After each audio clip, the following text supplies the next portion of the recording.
All right, now some of my shorter videos on how to do the digital dash, or some people call it policer mode or chaser mode, but it's really a digital dash diagnostic mode. Shows you a heap of different features, what's wrong with your car. They did well, so I'm going to do quite an in-depth video today. So stick around and I'll show you how to do it and what all the features mean on the codes. All right, so the method to get into diagnostic mode is to hold down your odometer button. So you're going to need two hands for this, because you're going to hold it down the odometer button for at least 10 seconds. And once you've held it on for 10 seconds, you continue to hold it on, but then you turn the ignition on completely on. So don't crank the car over, but turn it on. Just like that. And then 1, 2, 3, you've got to go 1, 2, 3 really quickly. Press it 3 times quickly. And on the third one, you got to hold it down for a few seconds. And then you lift off, and then the screen will go blank for a little bit. And then in a second, it'll start flashing up forward. So wait for it. It'll just takes a little bit of time. There we go. Start flashing up forward. And then press the odometer button again. And then you're in your diagnostic mode. So the first one is obviously that's 48 litres. So I've got 48 litres in the tank at the moment. But yeah, so that's the top line. The bottom line is petrol sender resistance. Unbuffered, not sure exactly what that means, but that's now, yeah, so you just press the odometer button again, and then you go into the second mode, and the second mode is just coolant temperature in degrees. So it's 30 degrees Celsius. Whether that's accurate or not, I don't know about that, because it's only about 18 degrees today. But anyway, I haven't driven this car for a couple of days. But go to the next one. So you just got to hold it down just for like a second.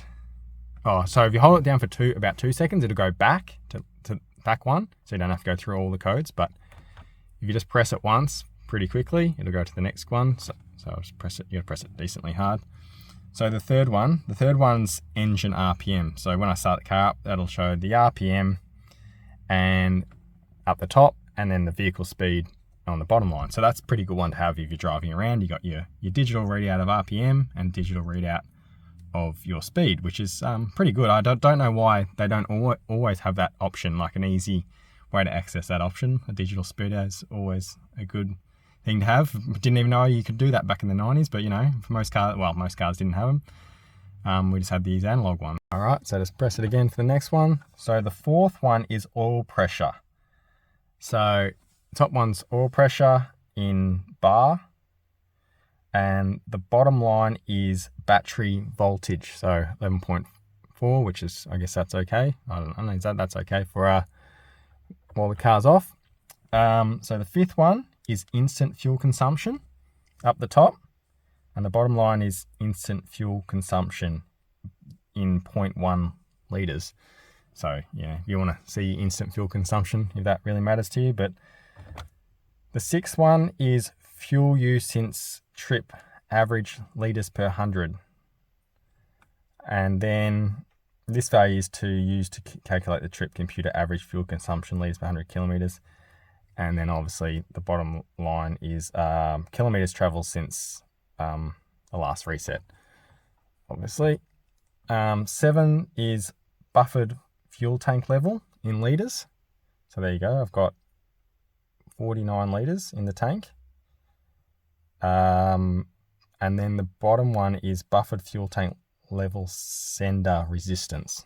Again, that's probably just to check your fuel level sender, I guess. I'm not sure why that is, but I'm not sure what number 8 is, other than, well, P. I'm assuming P's for parks. Yeah, it is. So that's just the gear. So there's no top line, but that's just the gear you're in. So if I change gears, there you go. That's an easy one. And then number 9. Don't know what number 9 is. If anyone knows what number 9 is, if anyone's an expert on this, let me know. Well, I'm saying that it's interesting that it goes around. It's going from 0 to 02. So now the rest of the ones, I'm not quite sure. I don't have any real information on what it means for the rest. If anyone knows, let me know. I'd be very interested. 130,000. So I'm not sure what that means exactly. So there's quite a number of other ones. What are we up to? 16. and then yeah, just blank. So, but there you go. So there's quite how you go about doing it. Again, you just press it once to go to the next one, hold it down for a couple seconds to just go back to the previous one. So if I start the car up, I'll start the car up. Where are we going? So there you go. There's my RPM.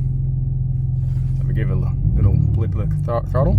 So you can see the RPM going up and down. And once I start driving, I'm not going to drive at the moment, but once I start driving, that'll just be a digital readout of your speed, which is, you know, it's pretty cool. It's a pretty cool thing to have. Now this will stay on for around, well, it's random how long it stays on for. Sometimes I'll just leave it and it will stay on for a few days, and then literally while you're driving, the screen will like just blank out, and sometimes like your RPM and your speedo just goes to blank, and I feel like I've lost power for a second, but then it just flicks back up. So it's just like, it just resets itself randomly.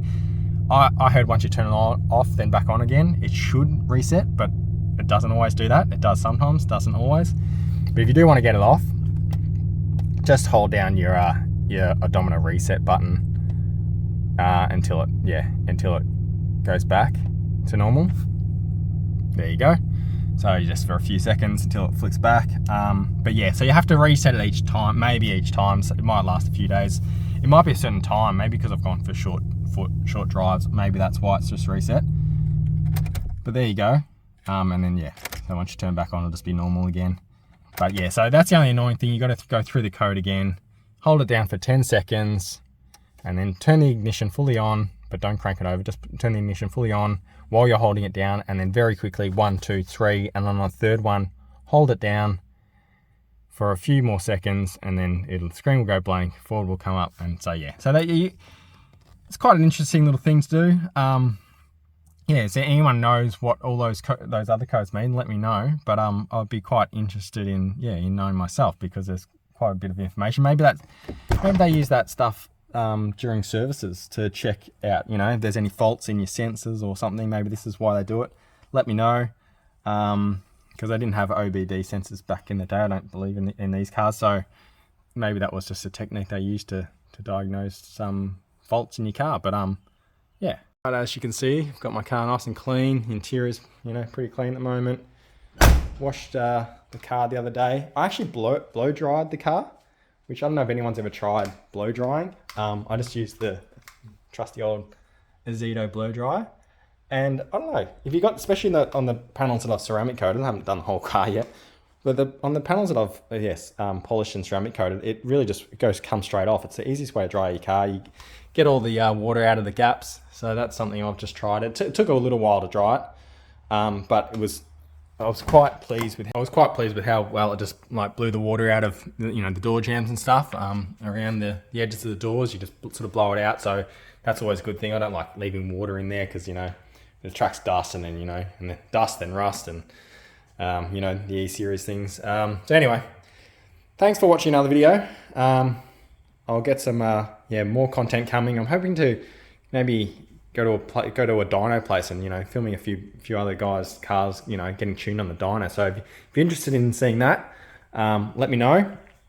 I think that would be good sort of content to do, other than just car shows or stuff on my car. But yeah, chatting to people about their other cars, getting maybe dyno tunes would be awesome. That's always fun. People love that stuff. So let me know what you want to see, and I'll see you in the next one.